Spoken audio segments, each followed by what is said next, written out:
सवितुर्वरेण्यं भर्गो देवस्य धीमहि धियो यो नः प्रचोदयात्। गुरुर्ब्रह्मा गुरुर्विष्णु गुरुरेव महेश्वरा गुरुरेव परब्रह्म तस्मै श्रीगुरुवे नमः। अखण्डमण्डलाकारं व्याप्तं येन चराचरं तत्पदं दर्शितं येन तस्मै श्रीगुरुवे नमः। मातृवत् लालित्री च पितृवत् मार्गदर्शिका नमस्तु तो गुरुसत्ताय श्रद्धा प्रज्ञायुता चया।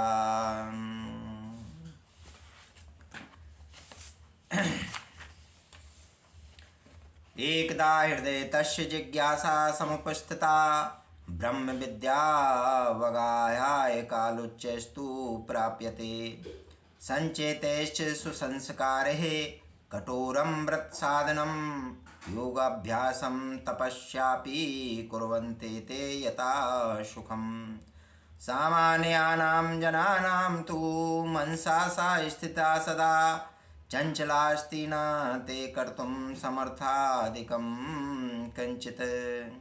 अल्पेऽपि चात्मकल्याणसाधनं सरलं न ते वतर्म पश्यन्ति प्रक्ष्यामि भगवन्तमस्तु तत् स्वयं। सुलभं सर्वमत्यारणानां ब्रह्मज्ञानं भवेद्यतः आत्मविज्ञानमेवापि योगसाधनमप्युत्। नातिरिक्तं जीवचर्चां दृष्टिकोणं नियम्य वा सिद्धेत प्रयोजनं लक्ष्यपूर्वकं जीवनस्य यत्। एक बार नारद जी के मन में जिज्ञासा उठी। उच्च स्तर के लोग तो ब्रह्म विद्या के गहन अवगाहन के लिए समय निकाल लेते हैं, संचित सुसंस्कारता के कारण कठोर व्रत धारण योग अभ्यास एवं तप साधना भी कर लेते हैं, किंतु सामान्य जनों की मनः स्थिति परिस्थिति उथली होती है। ऐसी दशा में वे अधिक कर नहीं पाते। थोड़े में सरलता पूर्वक आत्म कल्याण का साधन बन सके ऐसा मार्गदर्शन उन्हें प्राप्त नहीं होता। अस्तु भगवान से पूछना चाहिए कि सर्वसाधारण की सुविधा का ऐसा ब्रह्म ज्ञान आत्मविज्ञान एवं योग साधन क्या हो सकता है जिसके लिए कुछ अतिरिक्त न करना पड़े। मात्र दृष्टिकोण एवं जीवन चर्या में थोड़ा परिवर्तन करके ही जीवन लक्ष्य को पूरा करने का प्रयोजन सध जाए। जनमानस को स्तर की दृष्टि से दो भागों में विभाजित किया जा सकता है। एक वे जो तत्व दर्शन साधन तपश्चर्या के मर्म को समझते हैं, कठोर पुरुषार्थ करने योग पात्रता भी उन्हें पूर्व जन्म के अर्जित संस्कारों व स्वाध्याय परायणता के कारण मिल जाती है, परंतु देव ऋषि नारद ने जन जन में प्रवेश करके पाया कि दूसरे स्तर के लोगों की संख्या अधिक है, जो जीवन व्यापार में उलझे रहने के कारण अथवा साधना विज्ञान के विस्तृत उपक्रमों के से परिचित होने का सौभाग्य न मिल पाने के कारण आध्यात्म विद्या के सूत्रों को समझ नहीं पाते, व्यवहार में उतार नहीं पाते तथा ऐसी ही उतली स्थिति में जीते हुए किसी तरह अपना जीवन सकट खींचते हैं। विशेष लोगों के लिए तो विशेष उपलब्धियां हैं। ऐसे असाधारण व्यक्तियों की तो बात ही अलग है। उनके जीवन उपाख्यान यही बताते हैं कि वे विशिष्ट विभूति संपन्न होते हैं। असमान संस्कारवान व्यक्ति कौन है? तो सुखदेव जन्म लेते ही घर से चल पड़े। उनके पिता महर्षि व्यास ने कहा कि तात अपनी माँ का स्तनपान तो कर ले, पर उन्होंने कहा एक बार संसार में आसक्त हो जाने पर उससे छूटना कठिन है। अभी तो पूर्व जन्मों का मुझे स्मरण है, सो समय क्यों गंवाऊं।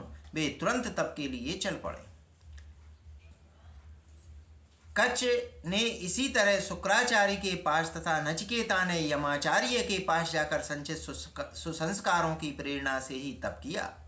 मनु, शत्रुपा, भगवती, पार्वती, काकभूषण जी, ध्रुव और प्रहलाद के आख्यान भी ऐसे ही हैं। नानक के पिता ने उन्हें कुछ रुपए दिए और सौदा करके कुछ कमाने के लिए भेज दिया।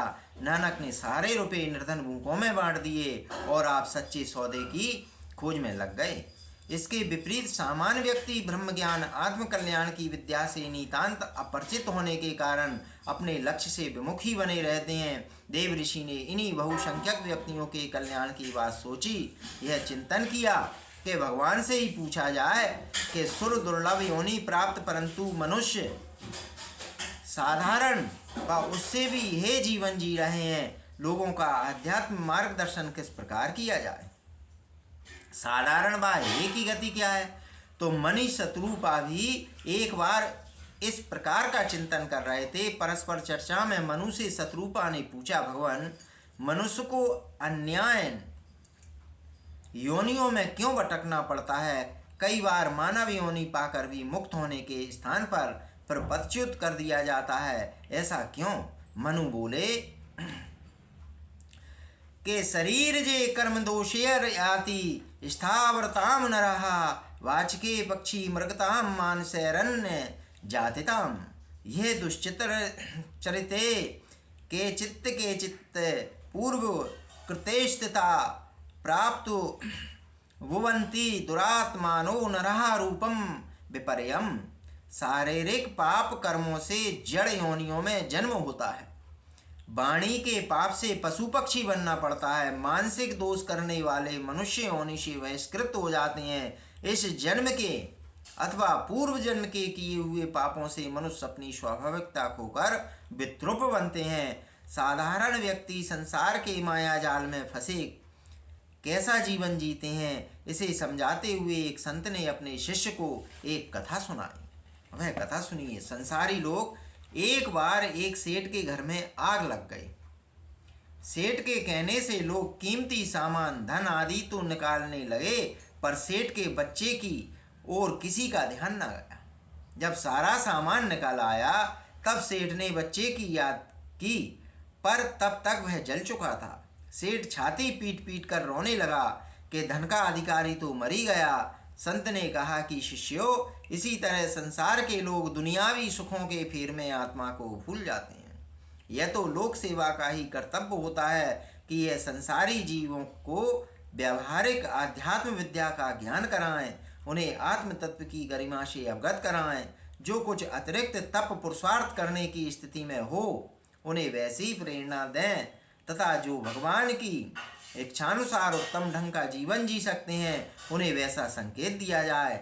मना स्थिति में परिवर्तन लाकर ही तो सभी साधारण व्यक्ति अपने को ऊंचा उठा सकते हैं। वैसा ही मार्गदर्शन अभिष्ट होता है, जैसा एक महात्मा द्वारा कही इस कथा से प्रकट होता है। एक गड़रिया सब भेड़ों को तो हाँकता हुआ ला रहा था, पर एक नन्हे बच्चे को अपने कंधे पर रखे हुए जंगल से लौट रहा था।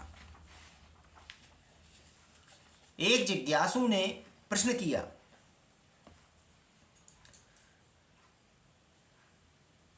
क्यों भाई, इस भेड़ के बच्चे को तो पैदल क्यों नहीं चलाते।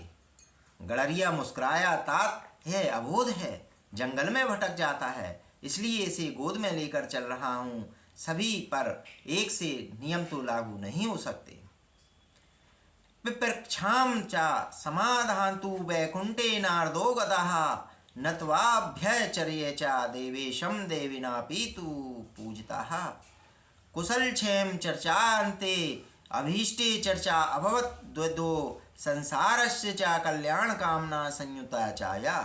इस पूछताछ के लिए देव ऋषि नारद वैकुंठ लोक पहुँचे। नारद ने नमन बंदन किया, भगवान ने भी उन्हें सम्मानित किया। परस्पर कुशल क्षेम के उपरांत अभिष्ट प्रयोजन पर चर्चा प्रारंभ हुई, जो संसार की कल्याण कामना से युक्त थी। देव ऋषि परम प्रीतः पप्रच्छा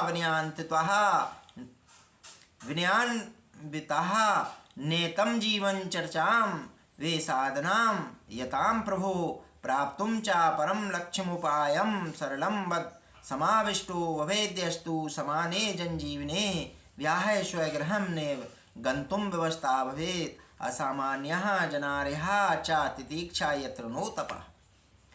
प्रसन्नचित्त देव ऋषि ने विनय पूर्वक पूछा, देव, संसार में जीवनचर्या को ही साधनामय बना लेने और परम लक्ष्य प्राप्त कर सकने का सरल उपाय बताएं। ऐसा सरल उपाय जिसे सामान्य जीवन में समाविष्ट करना कठिन न हो, घर छोड़कर कहीं जाना ना पड़े और ऐसी तप तितीक्षा न करनी पड़े जिसे सामान्य स्तर के लोग ना कर सकें।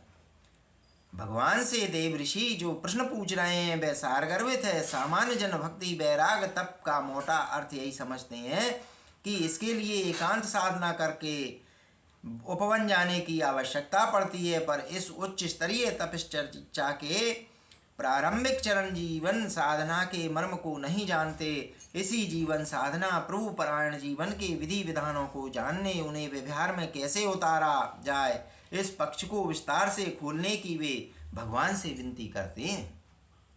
रामायण में काकभूषण जी ने भी इसी प्रकार का मार्गदर्शन गरुड़ जी को दिया है।